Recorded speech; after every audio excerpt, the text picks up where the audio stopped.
Audizioni, concorsi, esami sono inevitabili se vuoi fare strada nella musica. Ma la competizione fa bene o fa male al musicista? Ti aiuta a raggiungere livelli sempre più alti. Sì, ma può anche bloccarti completamente e toglierti tutta la gioia di suonare. Allora, qual è il modo migliore per affrontare queste situazioni?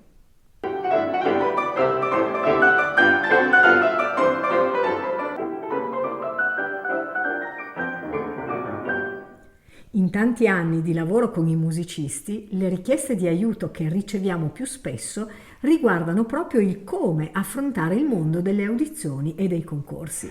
Ecco 7 situazioni tipiche nelle quali potresti ritrovarti anche tu.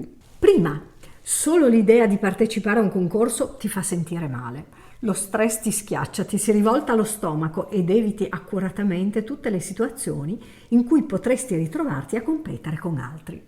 E quando proprio non puoi fare a meno di partecipare, lo fai soffrendo le pene dell'inferno e subendo la competizione come qualcosa di sbagliato e di profondamente ingiusto. Oppure, seconda situazione, non puoi fare a meno di partecipare a tutti i concorsi possibili, come se l'unica tua motivazione fosse quella di continuare a metterti a confronto con gli altri per cercare di confermare a te stesso che puoi essere meglio di loro.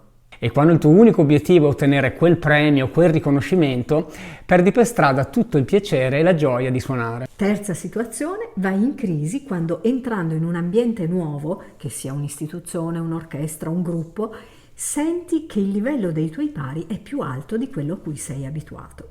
Così diventi ipercritico verso te stesso e verso gli altri e invece di impegnarti di più inizi a difenderti e a proteggerti. La conseguenza è che esaurisci la tua energia e la tua creatività e il malessere può persino farti venire voglia di mollare tutto.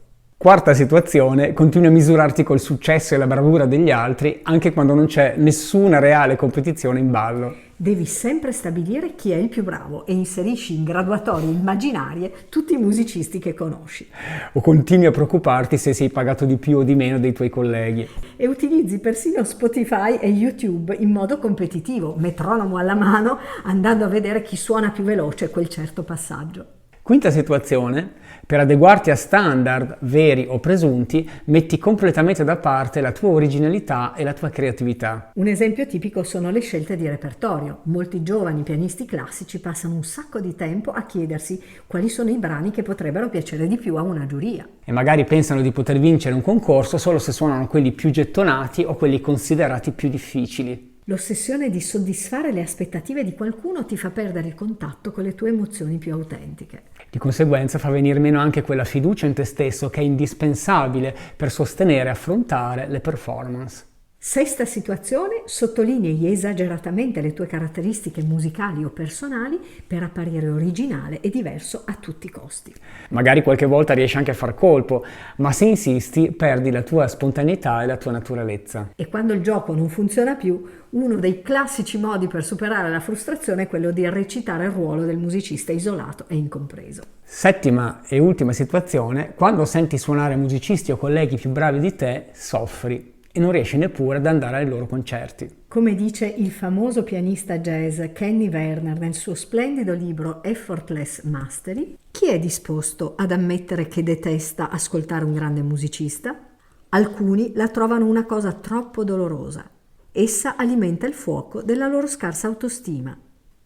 Se quello suona così bene, allora io non valgo nulla, è il commento più comune. So che questo accade a molti di voi. Che cosa puoi fare dunque per affrontare audizioni, concorsi e esami con più sicurezza, serenità e fiducia? Ecco 6 attitudini che puoi iniziare a praticare subito per migliorare la tua relazione con le situazioni competitive. Prima di tutto, trasforma la competizione in ispirazione. In un'intervista che ci ha rilasciato nel 2013, il grande pianista Aldo Ciccolini distingueva tra rivalità ed emulazione. Io ammetto molto l'emulazione. L'emulazione è una bellissima qualità perché tu senti che qualcuno lo ammiri e vuoi tentare di eguagliarlo, di fare meglio. Piuttosto che cedere alla frustrazione e all'invidia, fai sì che tutti i bravi musicisti che incontri diventino per te delle fonti di ispirazione. Anche gioire sinceramente per i traguardi degli altri è il primo passo per aprirti al tuo successo. E quando ti arrabbi perché pensi che il successo di qualcun altro sia immeritato, Lascia andare, quel risentimento non cambia le cose e fa del male prima di tutto a te stesso. Seconda, apprezza il valore del confronto. Tutti sanno che la competizione è una grande occasione di confronto con altri musicisti, altre scuole, altri ambienti.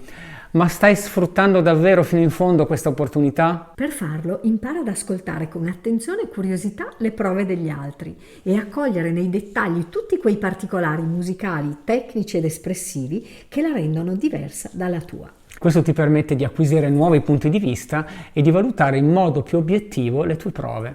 Terzo, tramuta l'ansia da competizione in brivido da competizione. La puoi chiamare paura o eccitazione, ma in fondo dal punto di vista fisiologico si tratta pur sempre di una scarica di adrenalina. Tutto dipende da come interpreti le tue sensazioni fisiche. E anche da dove metti la tua attenzione. Se ti sembra di andare al patibolo, vuol dire che la tua attenzione è tutta concentrata nel giudicarti. E quando invece accogli la sfida e ti ci butti con entusiasmo, puoi arrivare perfino a godertela e a divertirti. Quarta attitudine, costruisci il tuo stato da performance. Oltre alle abilità strumentali e musicali, i concorsi richiedono la capacità di gestire te stesso, la tua attenzione, il tuo corpo e le tue emozioni. Se non inserisci questi aspetti nella tua preparazione, rischi al momento buono di sentirti in balia di te stesso e di ciò che ti circonda. Per farlo, ti invitiamo a utilizzare tutto il materiale che puoi trovare sul nostro canale. Quinto, smetti di identificarti con le tue capacità. Per quanto sia importante la musica per te nella tua vita, non sei solo quello che sai fare o quanto bene sai suonare.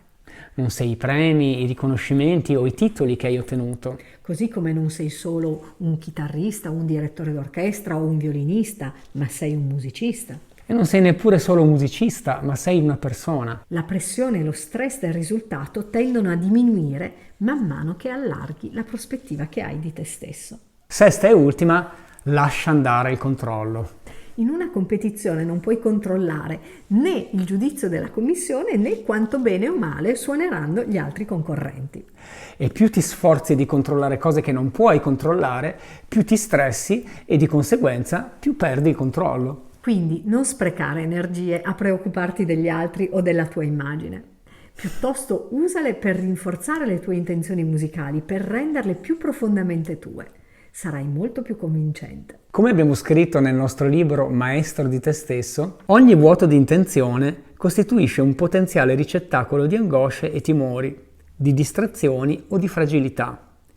Viceversa, fare in modo che ogni nota, ogni fraseggio abbiano la loro ben precisa intenzione espressiva è il miglior modo per mantenere occupata la tua mente e farti dimenticare le emozioni che ti turbano. Quindi, quali motivazioni e quali valori possono essere più importanti e più potenti delle tue paure? Con questa domanda ti lasciamo per oggi. Se ti è piaciuto questo video, scrivici un commento.